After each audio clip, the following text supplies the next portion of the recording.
नमस्कार दोस्तों। महाभारत काल में द्रौपदी को अपने जीवन में कई कठिनाइयों का सामना करना पड़ा। जब पांडवों ने कौरवों के साथ चौसर खेला तब वो सब कुछ हार गए और बदले में उन्हें वनवास मिल गया। इस वनवास काल के दौरान पांडवों के साथ द्रौपदी को कई समस्याएं आई, मगर हर समय भगवान श्री कृष्ण ने उनकी सहायता की। ऐसा ही एक प्रसंग है जब भगवान श्री कृष्ण ने दुर्वासा ऋषि के श्राप से द्रौपदी को बचाया था।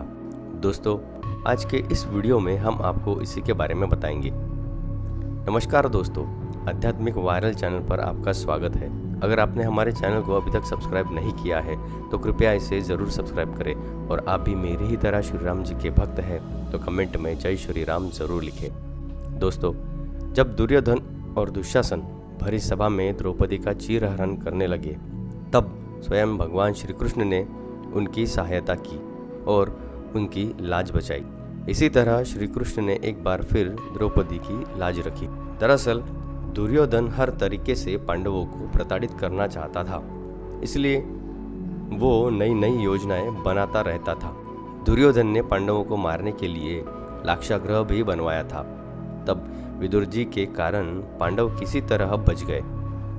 इसके बाद जब पांडव वनवास में थे तब एक दिन दुर्योधन ने जानबूझकर दुर्वासा ऋषि को अपने 1000 शिष्यों के साथ भोजन करने के लिए उनके यहाँ भेज दिया। जब दुर्वासा ऋषि द्रौपदी के पास पहुँचे तो सभी पांडव स्वयं द्रौपदी भी भोजन कर चुकी थी। ऐसे में दुर्वासा ऋषि ने भोजन करने की इच्छा जता दी। द्रुपद की बेटी द्रौपदी धनुष्य यज्ञ में अर्जुन द्वारा जीते जाने पर पांडवों की पत्नी बनी। कौरवों से जुए में हार के बाद मिले वनवास में वह पांडवों के साथ थी। इसी समय दुर्योधन के कहने पर ऋषि दुर्वासा द्रौपदी की परीक्षा लेने अपने शिष्यों के साथ पांडवों के पास पहुंच गए। विशेष बात तो यह थी कि द्रौपदी के पास भगवान सूर्य ने दिया चमत्कारिक पात्र था, लेकिन उस पात्र से तब तक ही भोजन प्राप्त करने का वरदान था जब तक द्रौपदी भोजन नहीं कर लेती। ऐसे में भोजन कराना संभव ही नहीं था।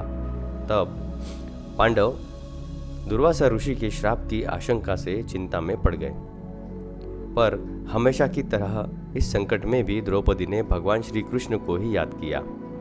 भगवान भी पुकार सुनकर तुरंत वहां पहुंच गए। इस समय ऋषि दुर्वासा शिष्यों सहित स्नान के लिए नदी पर गए हुए थे।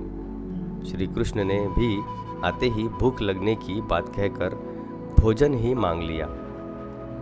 ये सुन द्रौपदी ने शर्म से सिर झुकाकर सारा भोजन खत्म होने की बात कही। इस पर श्री कृष्ण ने द्रौपदी को भोजन का पात्र लाने को कहा। जब द्रौपदी वह पात्र लेकर आई तो उसमें एक चावल का दाना बचा हुआ था। श्री कृष्ण ने वही दाना खा लिया। परब्रह्म के उस एक दाने को खाने से ही ब्रह्मांड के सभी जीवों का पेट भर गया, जिसके चलते दुर्वासा ऋषि और उनके सभी शिष्यों का पेट भी भर गया था।